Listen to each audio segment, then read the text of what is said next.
За дахиад зана уу. За энэ удаа болохоор юу яа? Сургалтын төлбөр болон тэтгэлгүүдийн талаар нэг юу яа? Мэдээлэл оруулъя гэж бодсон юм. За юун дээр болохоор сургалтын төлбөрийн асуудал болохоор угаасаа нөгөө юунагаар явж байгаа шүү дээ. Инфосоор явж байгаа. За тэгэнгүүт энэ дээр хэдүүлээ зарим нь жоохон эргэлзээд идэгин. За энэ дээр яаж байгаа вэ гэхлээр хэрвээ ингээд юу чинь энэ хитвчний хэсэг чинь ингээд цэнхэр өнгөтэй харагдчихвэл ямар нэгэн хасах тэмдэггүй цэнхэр өнгөтэй харагдчихвэл чамд ингээд илүү төлөлт байна гэсэн үг. Харин зарим нь одоо ингэж асуугаад байдаг байхгүй энэ 758 мянган төгрөгөө одоо би төлөх ёстой юм уу гэдээ асуугаад байдаг. Энд чинь болохоор 758 мянган төгрөг илүү төлсөн байна гэсэн утга байхгүй. За харин хэрвээ улаан өнгөтэй хасах тэмдэгтэй байх юм бол чи тэр төлбөрийг төлөх ёстой юм байна гэж үзнэ гэсэн үг. За тэгэнгүүт одоо энэ авлагын мэддэгдэл болвол цаанаас ингээд чиний төлөх ёстой төлбөр ч юм уу ямар нэгэн авлага үүссэн тохиолдолд улаан өнгөөр мэдэгдэл ирнэ. Харин энэ чиний төлсөн төлбөр болохоор ногоон өнгөөр ингэж тэмдэглэгдэж гарч ирнэ гэсэн үг. За тэгээд мэдээж энэ гүйлгийн орлогон дээр ингээд авлага бол ямар нэгэн орлогын энэ утгууд нь ингэж орж ирнэ. За тэгээд хэдүүлээ сургалтын төлбөрөө яаж төлөх вэ гэдгээ энэ юунаас харна. Сургалтын төлбөр төлөх заавар гэдэг ингээд дараад оронгот ийм юу байгаа. Ийм нэг PDF үсгсэн байгаа цаанаасаа тайлбарлаад өгсөн. За энэ дээр ингээд нөгөө сургалтын төлбөрийн зэсрүүгээ ороод ингээд улаан байх юм бол ингээд харагдана. Цэнхэр байх юм бол ингэж харагданаа гэж тайлбарлаад өгсөн байж байгаа. Ингээд сайн тайлбарсан юмуд байна. За одоо бид нар болохоор яг сургалтын төлбөрөө зөвхөн санхүү эдийн засгийн сургуулийн худалдаа хөгжлийн банкны данс руу хийж байгаа.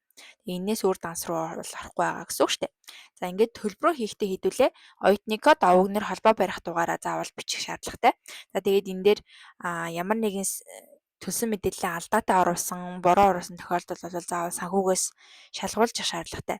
Тэгэхээр ер нь оюутны кодоо буруу оруулсан, эсвэл овогнор холбоо барих дугаараа буруу оруулсан ч юм уу тэр тохиолдолоос болоод нөгөө юу чинь систем чинь төлбөрийн таталтаа хийхгүйгээр нөгөө нэг баталгаажуулах хичээл сонголт ч юм уу тийм чухал үед дээр яахгүй байх магадлал их өндөр байдаг шүү. За төлбөр чинь татагдахгүй байх магадлал их өндөр байдаг болохоор оюутны кодоо бол зайлшгүй ингэж зөв хийж төлбөрөө илгээх шаардлагатай. За тэгээд санхүүгийн албатай холбоотой сургалтын хэмжлэл авах болон тодорхойлолт авах төлбөрийн буцаалт авах зааврууд байгаа. За эднэрийг бол ер нь ингээд цаасаар болон цахимаар авах боломжтой гэж үзээд байна. Нөгөө цахимаар авахын тулд хэдүүлээ энэ EDSA Help гэдэг юм юу байгаа. Мэйл хаяг байгаа. За энэ дээр ингээд сабжектаа бичээд энэ зааврын дагуу илгээчиж болно. Гэхдээ энийг бол би бол хувьдаа нэг санал болгохгүй. Яагаад тэгэхээр нөгөө нэг ачааллыг хүндрүү байдаг болохоор ихэвчлэн цахимаар хэлээ гэж байгаа хүсэлтүүд яг удаан шийдвэрлэгддэг байхгүй юу? Тэгэнгүүт хэдүүлээ яг яаралтай гэж үзэх юм бол шууд C-барины 301 татад очиод шууд хүсэлтээ өгөөд яатсан дээр битээр очиод яатсан дээр цаасаар өгөөд юунуудаа шийдүүлсэн дээр асуудлуудаа шийдүүлсэн дээр байдаг. За тэгэнгүүт одоо сургалтын төлбөрийн буцаалт гэдэг ойлголт шүү дээ. Одоо бид нар кредитийн мөнгнөөсөө ингээд илүү хийцэн ч юм уу ямар нэгэн хичээл цуцлагдаад тэрнийхээ нөгөө нэг буцаалтыг авах шаардлагатай болоод ирж штэ. Тэр буцаалтыг бол ер нь өгөхгүй талдаа байр суурьтай байгаа гэсэн үг байхгүй сургууль болохоор ягаад тэгэхээр нөгөө нэг энэ төлбөрийг чинь цаашдаа юу ячиж болно штэ. Цаашдын хичээлүүдэд чинь ингээд ашиглаж болно штэ гэд. Тийм болохоор ер нь буцаалтын өргөдлийг бол ер нь нэлээд сайн шалтгаантай байж ижил төлбөрийн буцаалт авах боломжтой байна гэсэн үг байхгүй. Сайн тэрэнд болохоор ер нь бол ямар нэгэн тусгай шаардлага гарсан эсвэл төгсөж байгаа ч юм уу. Тийм чухал шаардлагатай төлбөрийн буцаалтыг олгож байгаа гэсэн үг. За тэгээд баримтыг бол угаасаа мэйлээр нь явуулдаг. За тэгээд сургалтын төлбөрөөс хэдүүлээ бусад төрлийн төлбөр төлөх шаардлагатай боллоо гэж үзэх юм бол энэ төлбөрийн кодуудыг яадаг байхгүй юу? Урд нь ингэж бичиж илгээдэг. Тэгжээч нөгөө нэг ийм төрлийн төлбөр өгж байгаа юм байна гэдгээрээ ялгаж авдаг гэсэн үг. Одоо жишээ нь хөтөлбөр хооронд шилжих, мэргэжил хооронд шилжих бол тусдаа кодтай. Тэгээд төлөв өөрчлөх болон ромб дипломны төлбөр гэх мэтчлэн ингээд тусдаа кодтай явна гэсэн үг. Хэрвээ сургалтын төлбөрөөс өөр төрлийн төлбөр төлж байгаа бол. За ингээд мэдээж адилхан код юугаа бичээд оюутны кодоо бичээд нэрээ бичээд дугаараа бичнэ. За ингээд ийм юу байгаа. Сургалтын төлбөрийн заавар гэж ийм PDF байгаа. Энийг бас хараад явчих болно. За тэгээ хэдүүлээ нэгэнд сургалтын юуны төлбөрийн талаар юу руу орсон юм чинь, сэдв рүү орсон юм чинь юунуудын тэтгэлгүүдийн талаар бас ирье гэж бодож байна. За энэ ректорын нэрэмжит тэтгэлэг гээд ойлголт байгаа. За энийг хэдүүлээ ректорын нэрэмжит тэтгэлгийн мэдээллийг юунаас харчиж болно? Хефеце гэдэг юм гэдэг сайтнаас шууд харчиж болно.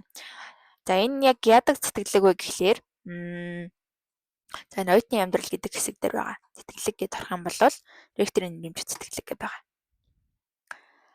За энэ яадаг тэтгэлэг вэ гэхлээр юунаасаа сургалтын голч нь хоёр улирлын голч нь биш шүү. Хоёр улирал дарааллаад 3.4 болон түүнээс дээш байх юм бол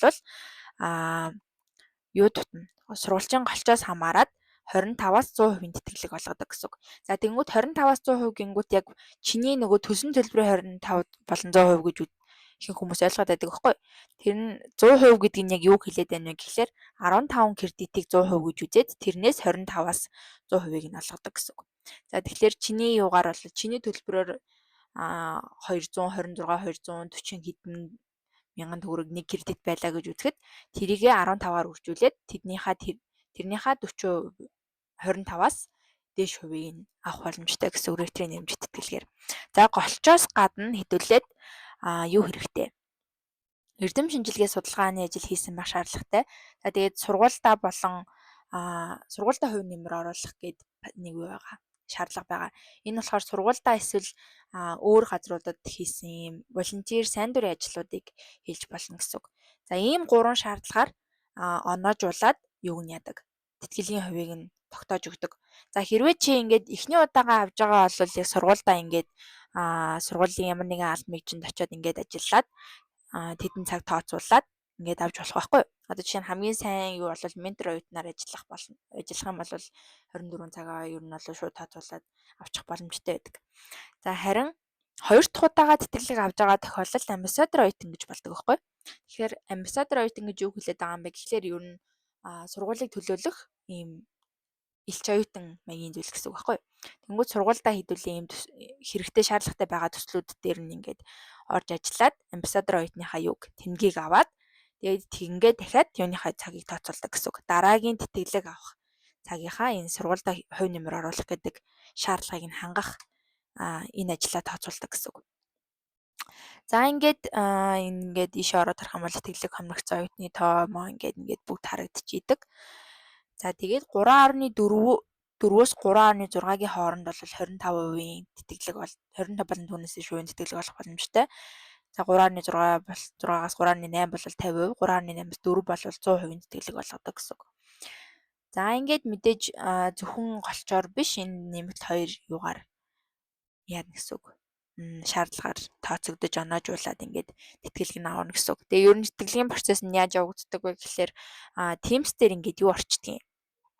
Ректорын нэрэмжит тэтгэлгийн оюутнууд гэдэг юм юу орчдөг юм. Нэг Teams үүсчдэг байхгүй. Тэгээд тэр Teams дээрээ тэдэн сарын тэднээс өмнө ингээд шаардлагатай материалуудаа оруулаарай гэд ингээд юунуудаа гаргаад өгдөг. Хувааруудаа гаргаад өгчдөг байхгүй. Одоо жишээ нь эрдэм шинжилгээний ажил хийсэн гэдгээ баталгаажуулах мэдээллүүдээ тэдэн сарын тэдний дотор оруул. За тэгээд сайн дурын ажил хийсэн гэдгээ баталгаажуулах мэдээллүүдээ тэдэн сарын тэдний дотор оруул гэд ингээд голчин шалгуур хангасан хүүхдүүдээ шууд ингээд Teams-д оруулаад шууд ингээд тавьчихдаг гэсэн үг. За тэрний дараа ректорын нэрмжит тэтгэлгээс гадна энэ байгууллагын тэтгэлгүүд байгаа. За Голомт банк, MCS, TESO, APO, оюу толгой гэх мэт тэтгэлгүүд ер нь юунууд санал болгодог. Сургалтын төлбөр санал болгодог нь байна. Эсвэл тодорхой хэмжээний мөнгөнд санал болгодог нь байна. Эсвэл тийм дадлага хийх боломж санал болгодог тэтгэлгүүд бас байгаа.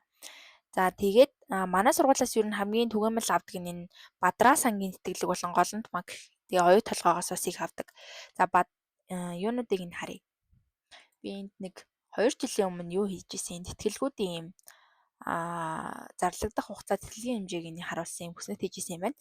Эндээс харах юм бол одоо оюу толгой болохоор яг сургалтын төлбөр санал болгодог. За тэгээд энэ Бадраа сан ч гэсэн сургалтын төлбөр санал болгодог. Тэгээд зориг сан болохоор яг сая 800 гэжсэн маань энэ хэмжээ нь одоо бас нэмэгдсэн байж магадгүй. Тэгээд JCI ирээдүйд тэтгэлэг гээд байдаг. Энэ нь болохоор зөвхөн ер нь 1 2 дугаар курсынханд зориулагдсан тэтгэлэг байдаг байхгүй.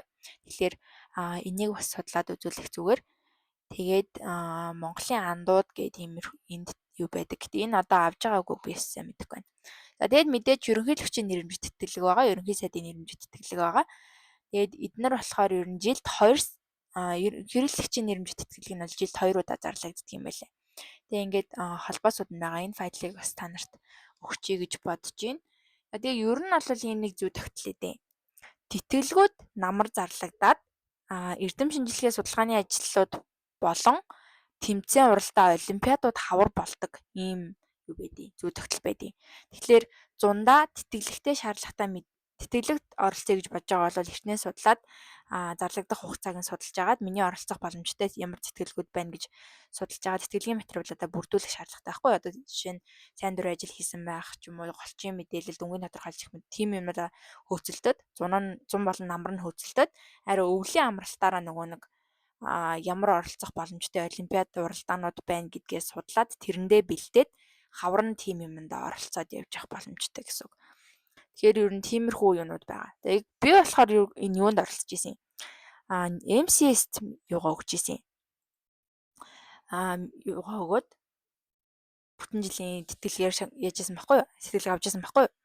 MCS-ийн оюутны тэтгэлэгт оролцоод тэнгууд одоо жишээ нь зарим нь болохоор Бадраа санд би одоо энэ Бадраа сан голомт тэгээл зориг оюу толгойг ингээ бүгдэнд нь явуулж үзсэн байхгүй юу? Тэгээ эндээс ганцхан би MCS-ийг авсан. Тэнгүүд зарим нь болохоор ингээд MCS-ийг авдаггүй, зарим нь оюу толгойг авдаг гэдэг ч юм уу ингээд хүн хүнийг байгууллага болгоны оюутнуудаас ингээд хайж байгаа тэр тэтгэлэг болгоны оюутнуудаас хайж байгаа юмнууд нь өөр өөр байдаг учраас аль болох олон тэтгэлэгт материалаа явуулаад үзэх нь илүү зүгээр гэж бодож байна. Зөвхөн нэг тэтгэлэгт найдаад би энэ нь л орно гэх мэтчлэн тиймэрхүү юу гаргахаасаа илүү хандлага гаргахаасаа илүүтэйгээр яг бүхэл төрлийн юмд материалаа явуулаад үзсэн айгу зүгээр байдаг. Тэгээд ер нь хөвчлэн нэг нь бол заавал ондог гэх юм уу. Тэгээ ер нь бас юуд яахгүй голч харгалзахгүй тэтгэлгүүд бас байгаа. Тэднийг бас судлаад үзүүлэх зүгээр гэж бодож байна. За тэгээд иймэрхүү байна. Тэгэхээр яг би одоо оюутлахад ороогүй юм чинь Бадрааг авч гэж байх вэ гэд ингээ буугаад өчтдөг ч юм уу. Тим юм байх бол ямар ч шаардлагагүй. Угаасаа шаал хоёр өөр шаардлага тавьж байгаа, өөр хүмүүсийг хайж байгаа тэтгэлгүүд байхгүй. Тэгэхээр бүгднлөө л ингээд явуулаад үзэх хэрэгтэй гэсэн үг. За ингээд юунытай холбоотой тэтгэлэг болон юутай холбоотой юмнууд бол ингээд болчихж байна. За тэгээд энэ дээр нөгөө нэг сайн дурын ажил хийх нэг юу байдаг штэ. Тэтгэлгүүд болгон дээр сайн дурын ажил хийх нэг юм шаардлага байдаг штэ. Тэрэн дээр хэдүүлээ одоо нөгөө нэг хог цэвэрлсэн тим юмд тусалсан ингэсэн тэгсэн гэдэг ч юм уу цэвэрлэгээ хийсэн гэдэг ч юм уу тим юм байхаасаа илүүтэйгээр яг чиний нөгөө нэг цаашдын карьерт хэрэгтэй тим сайн дурын ажлууд байвал их зүгээр байдаг гэх юм уу. Нэлээд том олон улсын байгууллагуудын конференцд очиод юу яадаг ч юм уу сайн дурын ажил хийдэг ч юм уу эсвэл одоо тийм нэлээд том төслүүдийн юм дээр очиод сайн дурын ажил хийдэг ч юм уу. Тиймэрхүү юм хайгаад явж явуулаас их зүгээр. Одоо Unitel-ийн доктортой хөгжлийн юун дээр очиод байдаг ч юм уу тэг конференц дээр очиод ийм сайн дурын ажил хийсэн мэсэн гэвэл хамаагүй нөгөө юунд чинь хэрэгтэй байдаг. Тэр шаардлага хангах үзүүлэлтэнд чинь нэлээд хүм хэрэгтэй зүйл болж өгдөг гэсэн үг. Тэгэхээр тэрийг бас анхааруул их зүгээр гэж бодож байна. За ингээд тэтгэлэг болон сургалтын төлбөртэй холбоотой бичлэг энэ дээр бол ярих юм ингээд болсон байхаа. Баярлалаа.